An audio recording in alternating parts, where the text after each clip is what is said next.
근데 이게 채권자 입장에서는 사실 좀 억울할 것 같거든요.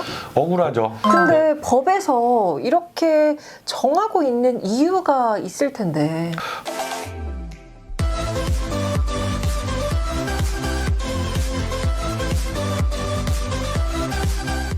안녕하세요. 희생파산TV 김영영 법무사입니다. 안녕하세요. 아나운서 전지호입니다.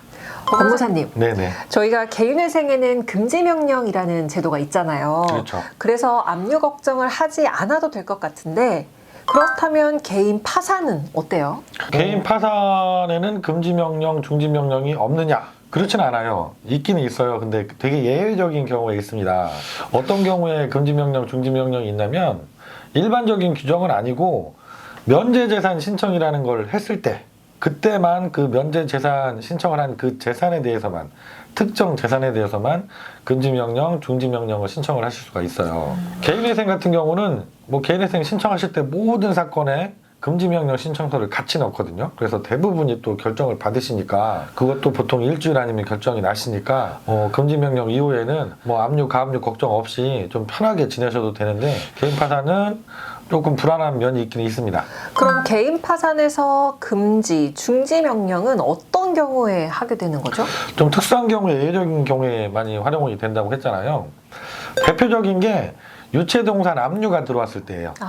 예, 다른 재산에 압류가 들어왔다고 막 부랴부랴 연락 오시는 경우는 드문데 유체동산, 그러니까 집에 있는 가재도구죠. 텔레비, 냉장고 이런 가전제품 비롯해서 여기에 빨간 딱지 붙었을 때 정말 네. 다급하게 연락이 오세요.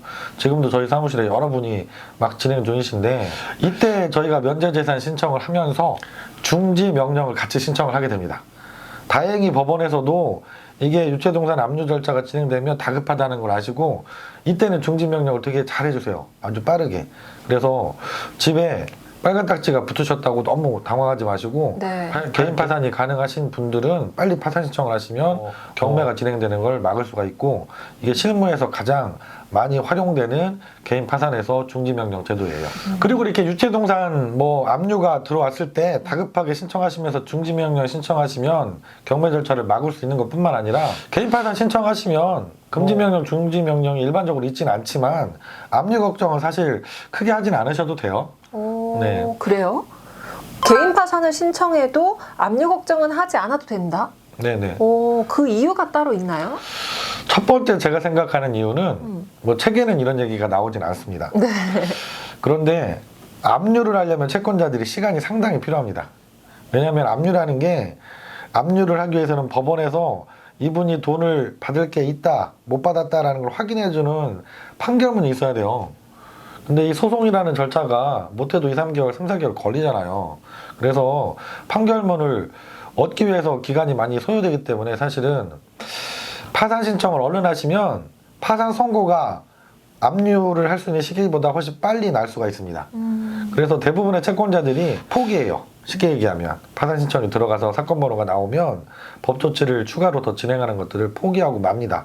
그래서 사실상은 압류 걱정을 크게 하진 않으셔도 된다. 이게 제가 생각하는 첫 번째 이유고요. 두 번째, 법률 규정에도 있습니다. 규정이. 파산 선고를 받으면 채권자가 개별적인 압류, 가압류, 가처분 이런 법 조치를 하지 못하도록 막고 있어요.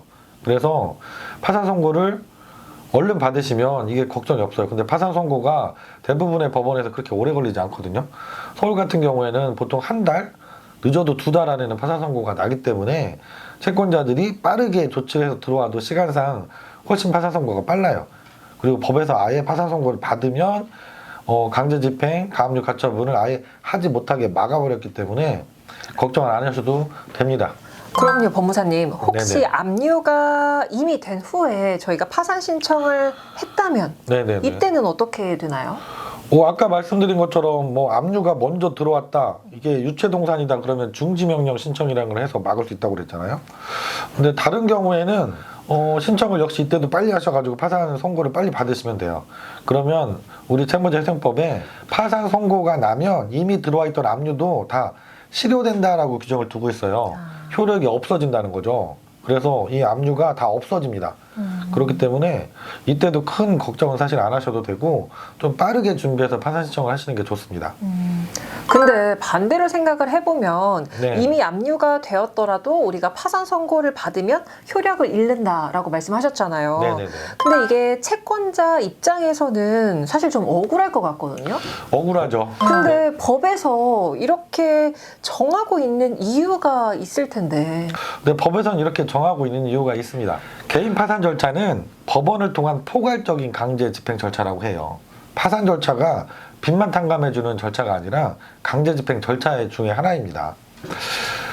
법원에서 일괄적으로 채무자 재산을 다 조사를 해서 일괄적으로 정리해서 채권자들에게 공평하게 나눠주겠다는 제도인 거죠. 그러다 보니까 채권자들이 한 명 한 명 개별적으로 강제 집행 들어오는 거, 압류 들어오는 거 이거 다 막고 있는 거예요. 안 들어왔던 거 새로 들어오는 거 다 막아버리고 기존에 이미 됐던 것들은 다 효력을 없애버리는 거죠. 개별적으로 집행을 하지 마라. 어차피 우리가 정리해서 나눠줄 거니까 이렇게 이해하시면 좀 편하실 것 같아요. 오늘은 그 개인 파산 신청하시면 개인 회생하고 다르게 채권자들이 압류 막 들어오지 않을까 이런 걱정하시면서 연락 오시는 경우들이 있는데요. 크게 걱정하지 않으셔도 된다. 특히 파산 선고를 받고 나서는 전혀 걱정하실 필요가 없다 하는 말씀을 드렸습니다. 네, 오늘 영상도 도움이 되셨으면 좋겠고요. 다음 시간에도 알찬 정보 잘 준비해서 좋은 영상으로 찾아뵙도록 하겠습니다. 시청해주신 구독자 여러분 고맙습니다.